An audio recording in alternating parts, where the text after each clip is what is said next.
श्रीवक्रतुण्ड महाकाय सूर्यकोटिसमप्रभा निर्विघ्नं कुरु मे देव सर्वकार्येषु सर्वदा। नमस्कार दोस्तों, आप सभी भक्तजनों का आपके YouTube चैनल जीवन अमृत पर हार्दिक अभिनंदन है। आज के वीडियो में आपको गणेश चतुर्थी का दिन, शुभ मुहूर्त और चंद्रोदय का सही समय, पूजा विधि, कथा सबका श्रवण करने मिलेगा। और वैशाख मास के कृष्ण पक्ष के चतुर्थी तिथि को विकट संकष्टी चतुर्थी मनाई जाती है। इस दिन विघ्नहर्ता भगवान श्री गणेश के लिए व्रत रखा जाता है।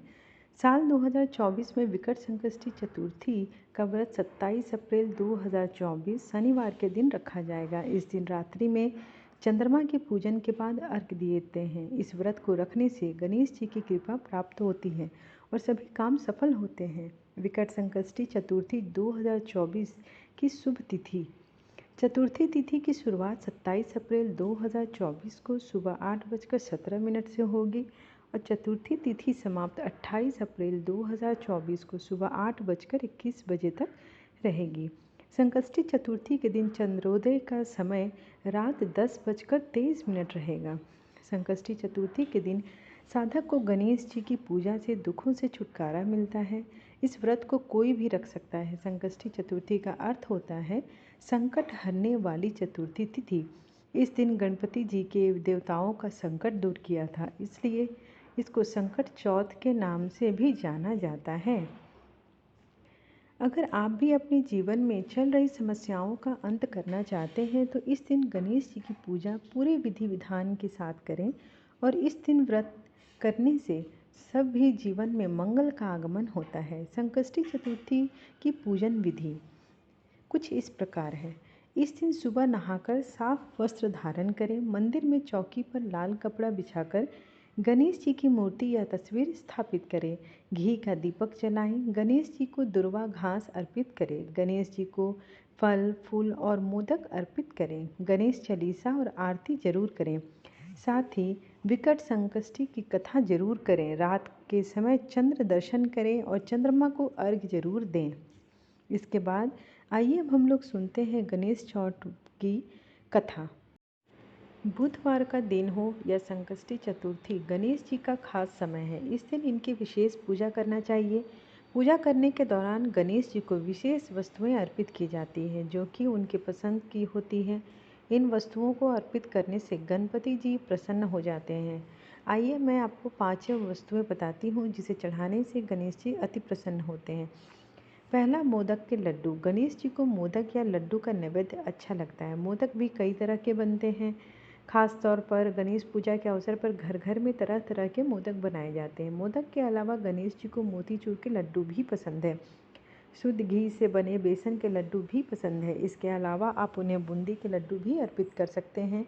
नारियल, तिल और सूजी के लड्डू भी उनको अर्पित की जा सकती है। दूसरा होता है दुर्वा। गणेश जी को दुर्वा चढ़ाने की परंपरा है। गणेश जी को दुर्वा बहुत ही प्रिय है। दुर्वा के ऊपरी हिस्से पर 3 या 5 पत्तियां हो तो बहुत ही उत्तम होता है। आचार भूषण ग्रंथ के अनुसार भगवान श्री गणेश को तुलसी दल को छोड़कर सभी प्रकार के फूल चढ़ाए जा सकते हैं। पद्म पुराण आचार रत्न में भी लिखा है कि न तुलस्या गणाधिपम, अर्थात तुलसी से गणेश जी की पूजा कभी न करें। हालांकि अक्सर उन्हें गेंदे के फूल चढ़ाए जाते हैं। गणेश जी को केले बहुत पसंद है। उन्हें कभी भी एक केला ना अर्पित करें, जोड़े के साथ ही चढ़ाएं। सिंदूर भी अर्पित करें। गणेश जी को सिंदूर भी अर्पित करते हैं। सिंदूर मंगल का प्रतीक होता है। गणपति जी को सिंदूर लेपन के विषय में शिव पुराण में एक श्लोक मिलता है। इसके मुताबिक आनने तव सिंदूरम दृश्यते साम्प्रतम यदि तस्मात् तव पूजनीयो असि सिंदूरेण सदा नरय। अर्थात जब भोलेनाथ ने गणेश जी का सिर काट दिया और हाथी का सिर लगाया तब उसमें पहले से ही सिंदूर का लेपन हो रहा था। माँ पार्वती ने भी जब उस सिंदूर को देखा तो उन्होंने गणपति जी से कहा कि उनके मुख पर जिस सिंदूर का विलेपन हो रहा है मनुष्य उसी सिंदूर से सदैव उनकी पूजा करेंगे। इस तरह से श्री विघ्नहर्ता को सिंदूर का विलेपन किया जाता है। इसके अलावा सुपारी, साबुत हल्दी, मौली का धागा और जनेऊ भी अर्पित की जा सकती है। पार्वती जी ने कहा, बैसाख माह के कृष्ण पक्ष की जो संकटा नामक चतुर्थी कही गई है, उस दिन कौन से गणेश जी की किस तरीके से पूजा करनी चाहिए और किस प्रकार का भोजन ग्रहण करना चाहिए। गणपति जी ने उत्तर दिया, हे पार्वती जी, बैसाख माह में कृष्ण पक्ष की चतुर्थी को व्रत करना चाहिए। उस दिन वक्रतुंड नाम के गणपति जी की आराधना करके कमलगट्टे के हलवे का भोजन करना चाहिए। राजा युधिष्ठिर ने द्वापर युग में इस प्रश्न को पूछा था और जो भगवान कृष्ण ने कहा था उसको मैं बतलाता हूँ, आप ध्यान से सुनो। कृष्ण जी बोले, प्राचीन समय में रंतिदेव नाम के प्रतापी राजा हुए हैं। जैसे अग्नि तिनके के समूहों को भस्म कर देती है, वैसे ही वह अपने शत्रुओं का नष्ट कर देते थे। यम, कुबेर, इंद्र आदि उनके मित्र थे। धर्मकेतु नाम का एक श्रेष्ठ ब्राह्मण उनके राज्य में राज करता था। उसके सुशीला और चंचला नाम की 2 स्त्रियां थीं।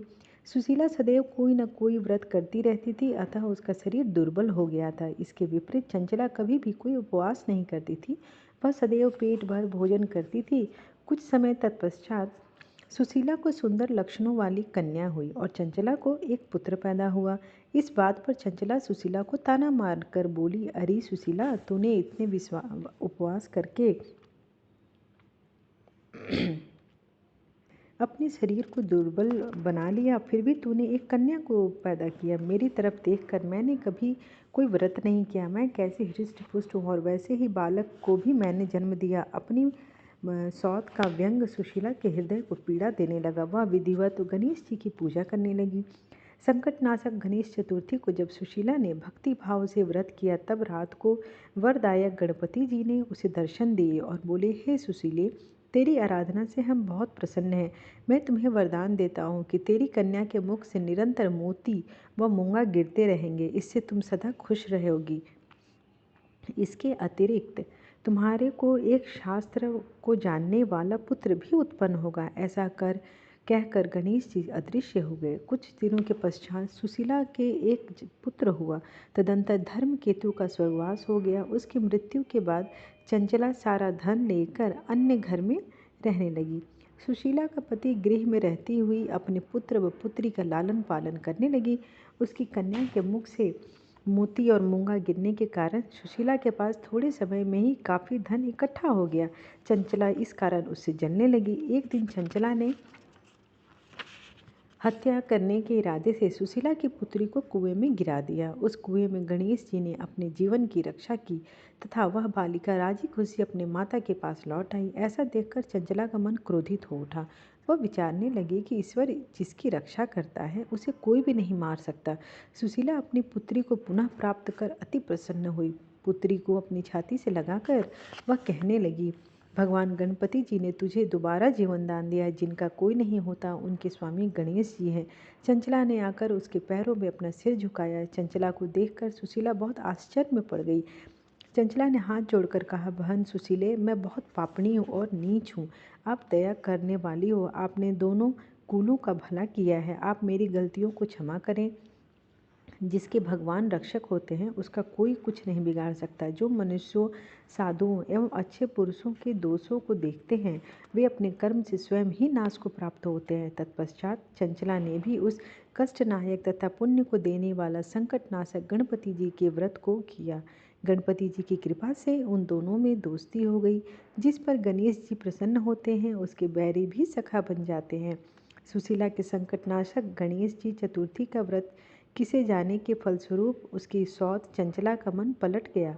श्री गणपति जी कहते हैं, हे देवी, मैंने पूर्व काल की सारी बात तुम्हें बता दी। इस संसार में इससे सुंदर आपत्तियों को दूर करने वाला कोई अन्य व्रत नहीं है। जो कृष्ण पक्ष की कहते हैं कि हे धर्मराज, आप भी विधि पूर्वक गणपति जी का व्रत करें। इसके करने से आपको शत्रुओं पर विजय प्राप्त होगी तथा अष्ट सिद्धियों और 9 निधियों आपकी सेवा में रहेंगे और कुछ समय पश्चात ही आप अपना खोया हुआ राज्य प्राप्त कर सकेंगे।